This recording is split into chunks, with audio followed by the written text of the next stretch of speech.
Well, there's time for everything.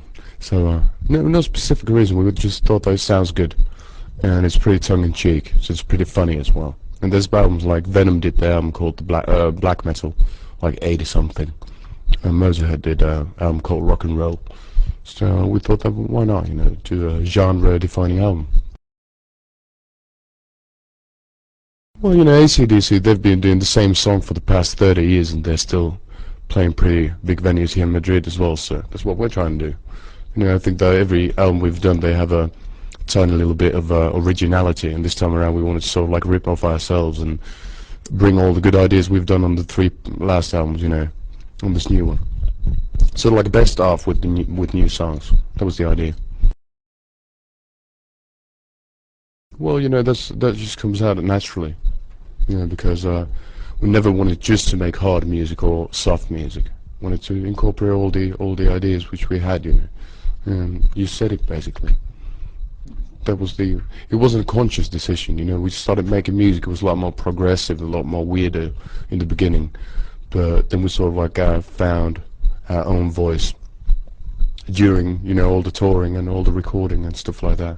This time around we had some time to ponder upon that, so we had time to speculate what to do and how to crystallize the ideas which have gone either to the other side, one or the other. In the past we wanted to have the strong dynamics and the melodic side of all the albums, but still keeping it really heavy and rough.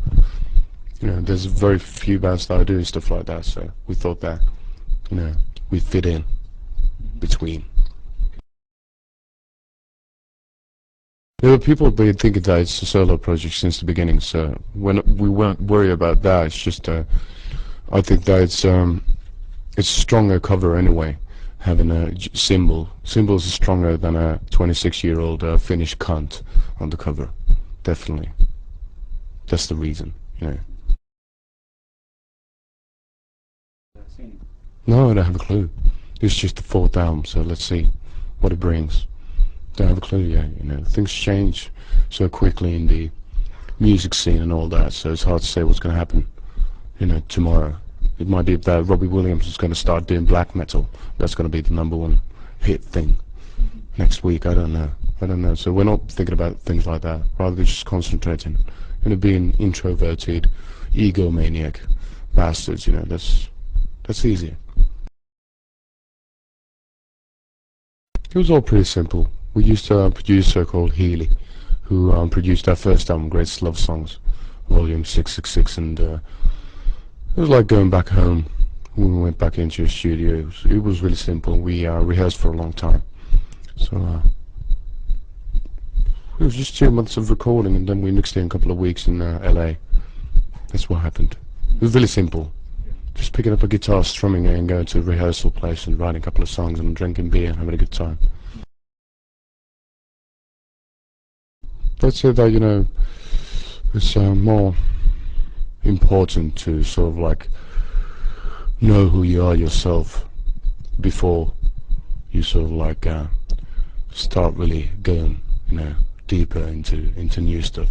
So that's what we're trying to do, sort of like learn about ourselves as musicians and learn about ourselves as songwriters and all that. And experimentation is always there, but no, we didn't want to make an electronic album. Everybody else is doing it, and it sucks because it's really unorganic to do that stuff live, for example. And we just rather go back than to go further in that sense. Lovely to be back in the '70s where there was a bit more creativity going on. Not so many demanding record company assholes wanting like #1 spots on the charts. That's not music. That's statistics, and there's a big difference.